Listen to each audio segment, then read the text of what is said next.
Z tvojho prvého koncertu všetky deti odišli, nie? Že ty si urobil prvý koncert, tak povedz to. Hej, bolo to naozaj, sa to stalo, že dostal som možnosť vystupovať na jednej akcii, Family Day to bol, a bolo tam predo mnou Spievankovo, čo boli vtedy, že najväčšie hviezdy, úplne topka na Slovensku. A teraz ja si hovorím, že Pane Bože, po Spievankové, že ako to bude, ale tak na druhej strane budú tam ľudia, aspoň bude tam veľa ľudí, ukážem im moju novú tvorbu, tie 3 pesničky, ktoré mám. A teraz moderátor teda povedal, že a teraz prichádza Miro Jároš a teraz tí ľudia iba pozreli takto a odišli sa najesť, odišli na vláčik, odišli robiť hocičo iné. Zostala tam sedieť jedna mamička s dieťatkom, aj to som mal pocit, že z ľútosti. Tak okolo nich som potom krúžil s mikrofónom a spieval som im. A keď som, že tam pod tým altánkom sú ľudia, že idem za nimi s mikrofónom, budem spievať a idem k ním, teda som nemám publikum, tak som išiel k ním, oni sa takto rozprchli.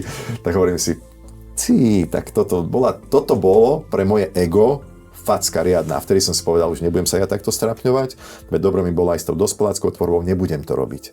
A to bolo v tom období, kedy tie pesničky zatiaľ iba vyšli, ešte sa iba dostávali medzi ľudí a potom začala tá odozva, o ktorej som ti hovoril, kedy som zacítil, že môžem byť možno aj užitočný a že mám nejakú hodnotu. A potom to už išlo, ďalšia pesnička, po nej ďalšia, až bol celý album a pomaly.